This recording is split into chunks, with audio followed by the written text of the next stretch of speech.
तो दोस्तों, जैसा कि आप सभी लोग जानते हैं, हमने अपना topic theory of probability start किया हुआ है। तो आज हम जितना भी हमने अभी तक पढ़ा उसको देखते हुए एक प्रॉब्लम करते हैं आज। ठीक है, तो प्रॉब्लम क्या है? ये डाइस पे प्रॉब्लम है। 2 dice are thrown simultaneously. 2 die पता है ना आपको क्या होते हैं? ये अरे लूडो खेल रहे हैं आप? लूडो जब खेलते हैं हमारे पास क्या होता है? वो को बोलते हैं डाई। ठीक है, इसमें कितने फेसेस होते हैं? 6 फेसेस होते हैं। तो इसमें क्या क्या होते हैं? 1 2 3 4 5 6। ठीक है, इसमें 1 2 3 4 5 है, इसमें भी 1 2 3 4 5 है। क्लियर? तो probability of obtaining total score of 5, मतलब इसमें से भी इसमें अगर कोई नंबर आ रहा है, अगर इस डाई में आ रहा है 2 और इस डाई में आ रहा है 5, तो इन दोनों का सम करके, सॉरी, इस डाई में आ रहा है 3, तो इन दोनों का सम करके कितना आ रहा है? 5। तो ऐसे ऐसे कितने आ सकते हैं उसकी प्रोबेबिलिटी बताओ। ऐसे ऐसे कितने आ सकते हैं उसकी प्रोबेबिलिटी बताओ। समझ आ रही है बात? अब सबसे पहले आपको पता है कि प्रोबेबिलिटी अगर आपको निकालनी है, तो आपको क्या पता होना चाहिए? शाबाश। एन ऑफ ई और N of S.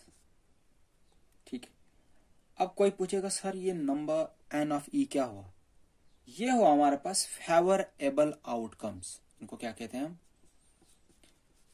Favourable outcomes कितने हैं, और टोटल आउटकम्स। अब सबसे पहली बात हम करते हैं इसकी कि इस एक्सपेरिमेंट में टोटल आउटकम्स कितने होंगे। तो देखो, जैसे मैंने आपको बताया था कि आपके पास एक कॉइन होती है। शाबाश, याद करना। मेरा आपके पास एक कॉइन होती है, उसमें एक हेड होता है, एक टेल होता है। क्लियर? तो इसका जो सैंपल स्पेस बनेगा उसमें कितने एलिमेंट्स होंगे? 2। कितने होंगे? क्योंकि इसके आउटकम्स ही 2 हैं, या तो हेड है या तो टेल है। तो अगर 2 लेते थे तो 2 2 जार 4, अगर 3 लेते थे 2 2 जार 4, 4 2 जार 8। सिमिलरली आपके पास है डाई। आपके पास क्या है? डाई। अब आपको पता होना चाहिए एक डाई में आपके पास कितने पॉसिबल आउटकम्स होते हैं? 6। 1 आ सकता है, 2 आ सकता है, 3 आ सकता है, 4 आ सकता है, 5 आ सकता है, 6 आ सकता है। ठीक है, एक और है दूसरा डाई, उसमें भी हमारे पास 6। तो 6 इंटू 6 36। टोटल जो आउटकम्स होंगे वो होंगे 36। ये बात आप अपने दिमाग में बिठा के रखना कि टोटल आउटकम्स होंगे 36। अब दूसरी बात, फेवरेबल कितने होंगे?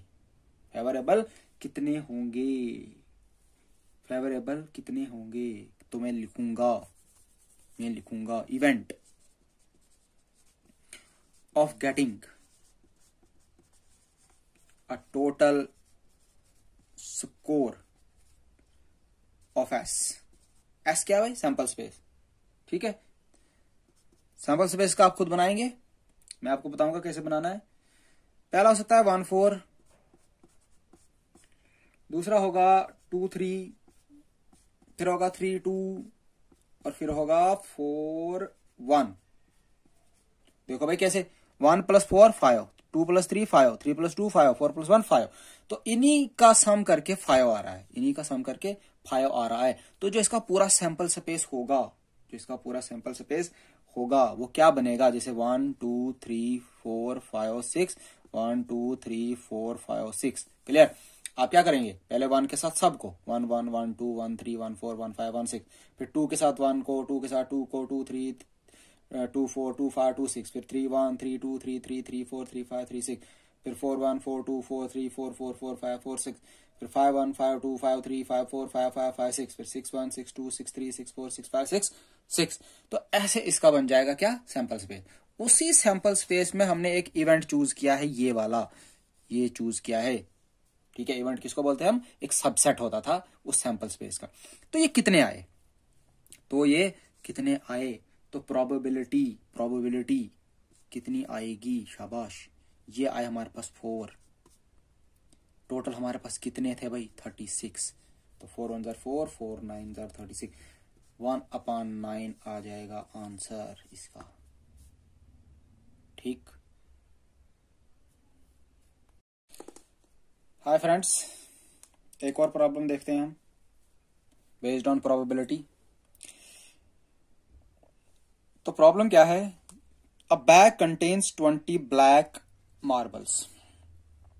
एक बैग है हमारे पास जिसमें 20 ब्लैक मार्बल्स हैं। ठीक है। If a marble is picked at random from the bag, अगर मैं उस बैग में से एक मार्बल पिक करता हूं, निकालता हूं रैंडमली, बिना देखे हुए, the probability that marble is of red colour.